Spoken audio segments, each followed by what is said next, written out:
ಅಜ್ಜ ಮಸ್ತಂಗೆ ಉಪ್ಪಿಟ್ಟು ಮಾಡಿದ್ದ, ಹಂಗೆ ಚಾನು ಮಾಡಿದ್ದ. ತಿಂದ್ಬಿಟ್ಟು ಎಲ್ಲಿ ಹೋಗೋಣ ಅಂತೇಳಿ ಡಿಸೈಡ್ ಮಾಡ್ಕೊಂಡು ಆಕಳಗಮಿ ಅಂತ ಹೇಳಿದರು. ಆಕಳಗಮಿಗೆ ಹೋಗ್ಬೇಕಂತೇಳಿ ಡಿಸೈಡ್ ಅದು. ಹೋಗೋ ಮುಂದೆ ಒಂದು ಎತ್ತು ಕಂತು ಮಸ್ತ್ ದೇವ್ರ ಕುಂತಂಗೆ ಕುಂತಿತ್ತು. ಅದ್ರದ್ದು ಹಚ್ಚಿ ಕೂಡ ಹಾಕಿಸ್ಕೊಂಡಿದ್ದಾರೆ ಅಣ್ಣಾರ. ಅದರ ಹೆಸರು ರುಕ್ಕು ಅಂಥೇಳಿ. ಅವ್ರ 4 ಎತ್ಕೊಳ್ ತಂದಿದ್ರೆ, 4 ಎತ್ಕೊಳ್ಳಿಗೆ ಒಂದೊಂದು ಹೆಸರು ಮಸ್ತ್ ಇಟ್ಟಿದ್ರೆ ಕೇಳಿಬಿಟ್ಟು ಮಸ್ತ್ ಖುಷಿ ಆಯ್ತು ನಮಗಂತ್ರ. ಇಂಥ ಪ್ರತಿಭೆಗಳ ಉಳಿಗೆ ಬಂದಾಗ ಅಷ್ಟೇ ಕಾಣ್ತಾವ್ರಿ. ಗಾಡಿ ಸ್ಟ್ಯಾಂಡಿಗೆ ಏನು ಹಾಕಿದ ನನ್ನ ಈಗ ನೋಡತ್ತಿರಲ್ಲ ಆಕಳಗಮಿ ಇಲ್ಲಿಂದ ಹೆಂಗೆ ಕಾಣತೈತೆ ಅಂಥೇಳಿ. ಅಲ್ಲಿ ಹೋಗಿ ಹೆಂಗೆ ಕಾಣ್ತೈತೆ ಅಂತ ವಿಡಿಯೋದಾಗ ತೋರಿಸ್ತೀನಿ. ಕಂಪ್ಲೀಟಾಗಿ ವಿಡಿಯೋ ನೋಡಿರಿ. ನಮ್ಮ ಜರ್ನಿ ಮತ್ತು ಸ್ಟಾರ್ಟ್ ಮಾಡತ್ತೇವೆ ಈಗ.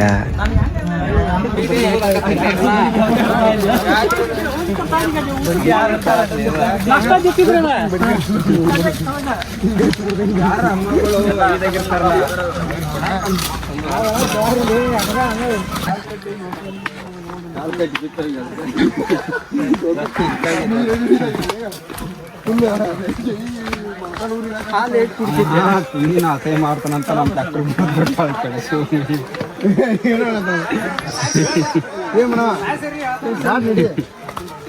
ನಮ್ಮ ಬ್ಯಾಟ್ಸ್ಮನ್ ತುಂಬಾ ದೂರ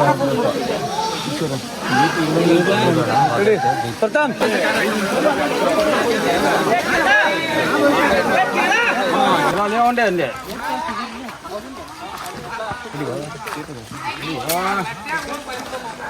ಏ ಬಾಟೆ ಒಂದ ಚಿಲ್ಲ ಕೊಚ್ಚಂಬ ಸೂರ್ಯ ತುಲ್ಸೋದು ಹಾಕದಂತ ಜಾಲೆ ಜಾಲೆ ಎಲ್ಲ ಜಾಲೆ ಒಳ್ಳೆ ಬರ್ತಾ ಕಾಲೇ.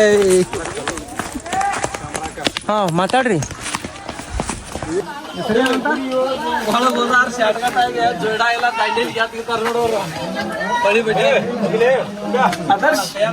ಹೋಗಿ ಬರ್ತಾ ಇದೀನಿ.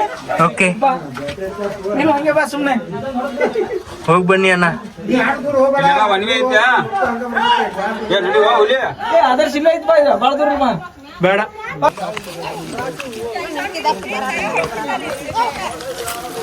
ಆದರ್ಶ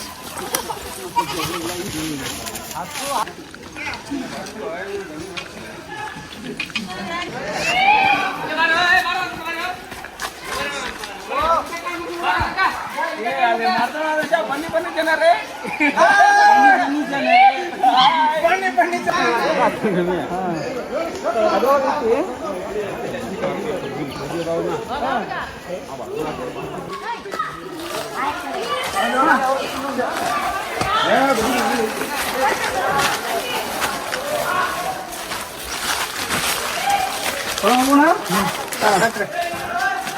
ಇಲ್ಲ ಹುಲಿನ ಇಲ್ಲ ಇಲ್ಲಿ. ನಾವರ ಅದೇವಲ್ಲ ಹೋಗೋಣ, ಒಳಗೆ ಹೋಗೋಣ. ಹುಲಿನ ಇಲ್ಲ ಇಲ್ಲಿ. ಐತಿ ಬರೋ ಏನೋ ಐತಿ. ಅಣ್ಣ ಹುಲಿ ಇಲ್ಲಣ್ಣ. ಈಶ್ವರ್ ಇಷ್ಟು ಕಡೆ ಒಂದ್ ದಾರಿ ಐತಿ, ಅದ ಹೆಚ್ಚು ಕಡೆ ಬರ್ತತೆ.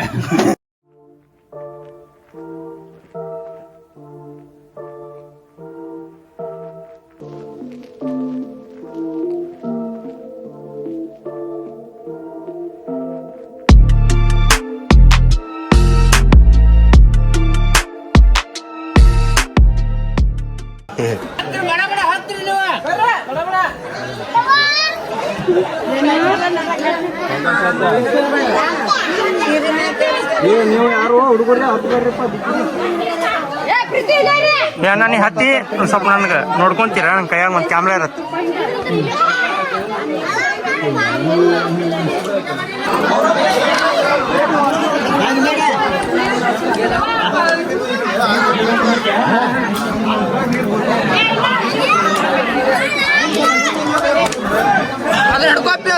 ಹೆದ್ರೆ ಹೆಂಗಿಂತ ನೋಡಿ ಹುಲಿಯಲ್ಲಿ ಆ ಕಡೆ ಹೋಗ್ಬಾರ್ದು ಈ ಕಡೆ ಹೋಗ್ಬಾರ್ದು ಹಂಗಂತ ಊಟನಲ್ಲ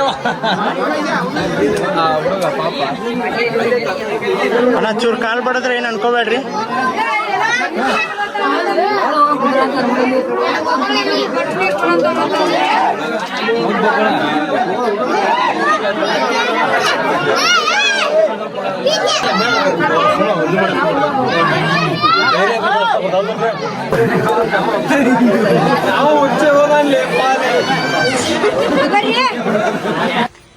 ಇಳಿಯೋದೆಷ್ಟು ಕಷ್ಟನೋ ಹತ್ತೋದು ಅಷ್ಟೇ 10 ಪಟ್ಟು ಕಷ್ಟ ಇದೆ.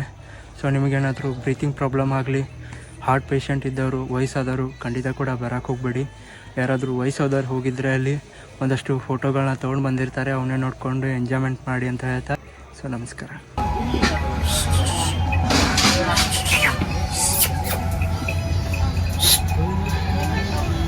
ಜಾತ್ರೆ ಹೆಂಗೆ ಹತ್ರ ಆಗ್ತಾ ಇತ್ತು, ಜನ ಸಾಗರ ಕೂಡ ಹಾಗೆ ಬರ್ತಾ ಇತ್ತು.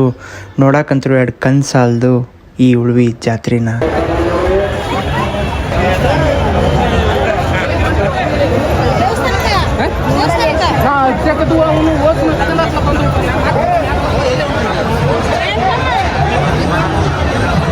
ಹೌದು, ನಾನು ಪಾಪಿ, ಕಚಡ ನನ್ ಮಗ, ವರ್ಷ ನನ್ ಮಗ. ಬೇರೆ ಹೇಳ್ಕೊಳ್ಳ ಹೇಳ್ಕೊಂತೀರ, ಅಷ್ಟೇ ವ್ಯತ್ಯಾಸ.